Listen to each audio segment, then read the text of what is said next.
Hey Fathead. I'm just kidding. I don't have a fat head anymore, not since I've been on this diet. Had a lot of requests from our followers for our Fathead Dough recipe, which we use in just about everything. Pizza, crackers, lasagna. It's pretty versatile. You can use it anywhere. So let's get into that tonight. Behold our ingredients. This Fathead Dough is so simple. We have 3 cups of mozzarella cheese, 3 ounces of cream cheese, some almond flour, and some eggs. That's all there is. And extremely versatile. You can add in more almond flour if you like. You can add in more cream cheese if you like. Don't like that mozzarella? Reduce it a little bit. Doesn't really matter. We're gonna throw in our cream cheese, 3 ounces. Get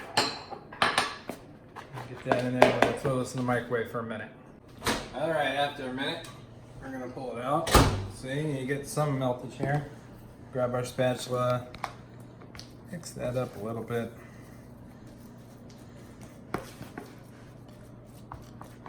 Kind of get it all in there. And back to the microwave for another minute. All right, so while your cheese is in the microwave getting warm and melting, it's a good time to get your other ingredients out. I have them pre-positioned for the purpose of the video, but yeah, so you have a cup and a half of almond flour. I put about a tablespoon of garlic powder right into the almond flour, 2 eggs, and you don't want to like full on scramble them. You just kind of mix them up a little bit so they're not full yolks. But yeah, it's a good time to get all this stuff ready. And so the cheese is done. You can see that mozzarella and the cream cheese is still kind of separate, but we're going to take our spatula and mix that up real good. We're going to get everything mixed together well.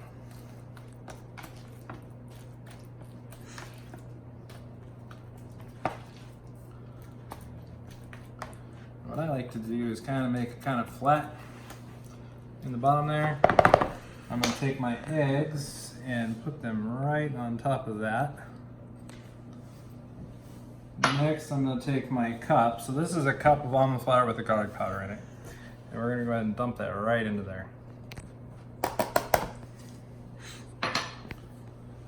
And mix. So as you mix this, it's going to look like it's not going to go together. You just got to keep going at it. And the cream cheese makes it really sticky. So you'll notice that it's building up on your spatula.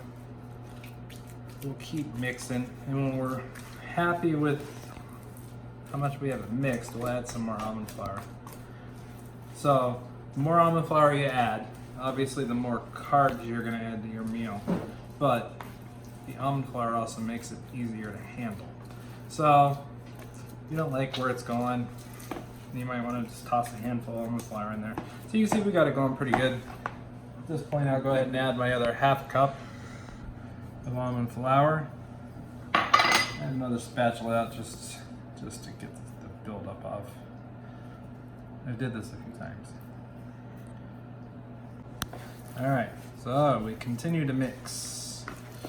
Just keep kneading that in there. And if you want to get your hands dirty, probably be faster. I'm not going to do that this time.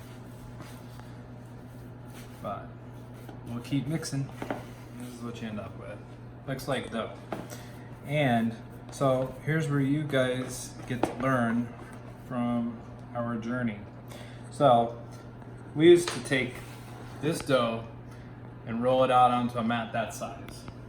So you had fairly thick dough. Depends on the kind of pizza you like, depends on what you're going to use it for. We're going to use it for pizza tonight. Use it for a keto lasagna, which we'll have another video on. But we found that we like to have the same amount, and we like the crust really thin. So what I do, I cut this dough in half. So I'll take 1/2 and we'll put it on our copper baking sheet. The other half, I'll throw in a Ziploc bag, throw it in the fridge, put it in the microwave for 45 seconds, and you can use it later. Okay, time for a product plug. So Corey found these copper sheets, and they are amazing.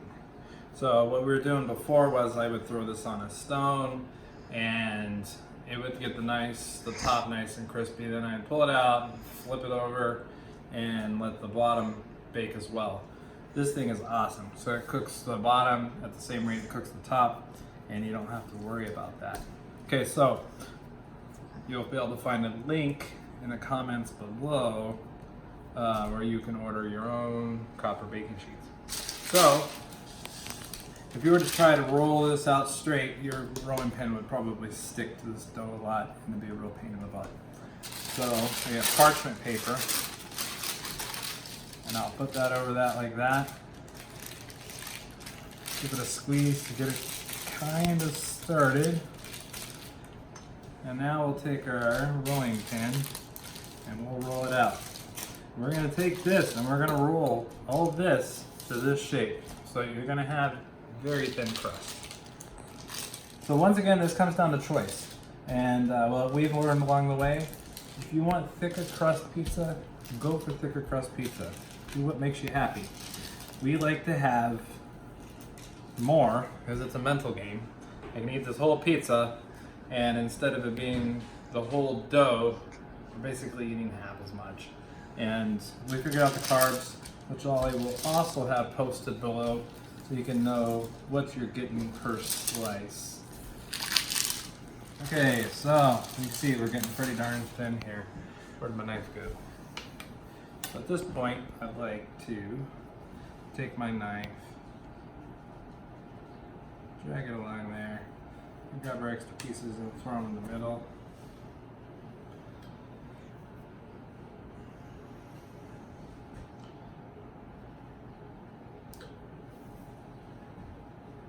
Now,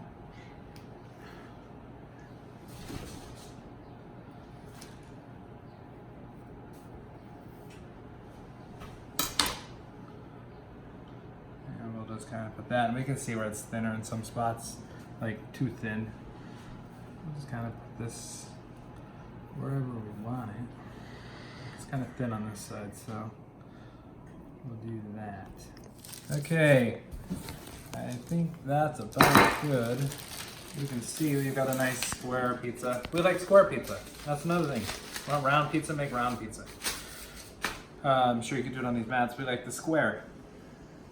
So, last step before we throw it into the oven, take our fork, and I usually use the fork that I scrambled up the eggs with. Just slap a little bit of egg on it. And now we just want to poke holes everywhere. Because when you put this in the oven, it'll inflate and kind of blow up, and you'll have to let the air out. So if you pre-poke the holes, then it'll be good to go. All right, get all of that in there, and if my young assistant would please open the oven for me, I would appreciate it. I forgot to mention at the beginning of the video, I preheated our oven to 400 degrees. We use convection bake, so I think that's actually 425, but 400 works. All right. We're going to go ahead and lay this in there. We're going to do 6 minutes. All right, just about done. Let's check it out. You can see that we've got a nice brown happening. We got a few air pockets in there. I like to just burst their bubble. So that was 6 minutes. So at this point, I'll probably do the 2-minute increments and just keep an eye on it. So 2 more minutes. All right, I think we're ready. Beautiful. And that is exactly how we like to have it. You could cook it a little longer if you like. And then I'm back to plugging these copper mats again, because you can see it's not that hot. What I'll do is I'll grab it, do it how you want, and we'll just throw it onto our counter.